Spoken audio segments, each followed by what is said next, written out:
கிரேடுக்கும் அவங்களோட கிரேடுக்கும் ஒத்தே போகாது. அவங்க அதை உங்களை வந்து நீங்கள் அதாவது என்ன சொல்லுவாங்க, இந்த சினிமாவில் தான் அது அடிக்கடி வரும். பண்ணையார் பசங்களை வந்து சாதாரண அதாவது ரோட்டில் சாதாரண வேலை பார்க்குறவங்க, பெக்கர்ஸ் இவங்கெல்லாம் வந்து லைக் பண்ணுற மாதிரிலாம் அநியாயம் பண்ணுவாங்க, அந்த மாதிரிலாம் காமிப்பாங்க. அந்த மாதிரி அந்த மாதிரி அந்த லெவலுக்கு அவங்க அந்த விஷயம் இருக்குது. உங்களுக்கும் உங்கள் நபருக்குமான விஷயம். ஒரு சாதாரண வேலையில் கூலி வேலை செஞ்சிட்ருப்பான், இல்லை பண்ணையார் வீட்டில் வேலை பார்த்துட்ருப்பான். அவங்க வந்து அந்த பண்ணையார் மகளையோ மகனையோ விரும்புகிற மாதிரி காமிப்பாங்கல்ல, அந்த மாதிரி தெரியுது.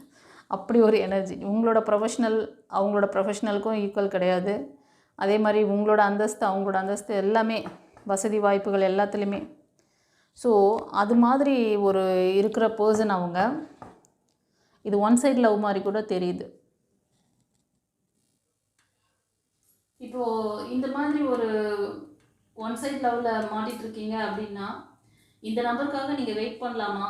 இவங்க உங்களுக்கு வந்து ஒரு ஸ்ட்ராங் ஃப்யூச்சர் கொடுப்பாங்களா அப்படின்லாம் கேட்டால், கண்டிப்பாக உங்கள் டைம் அது வந்து ஏஞ்சல் என்ன சொல்கிறாங்கன்னா, நீ உன் டைமை வேஸ்ட் பண்ணாத அப்படிங்கிறதான் சொல்கிறாங்க. இந்த கார்டு வழியாக எனக்கு இன்ட்யூஷன் அதான் வருது.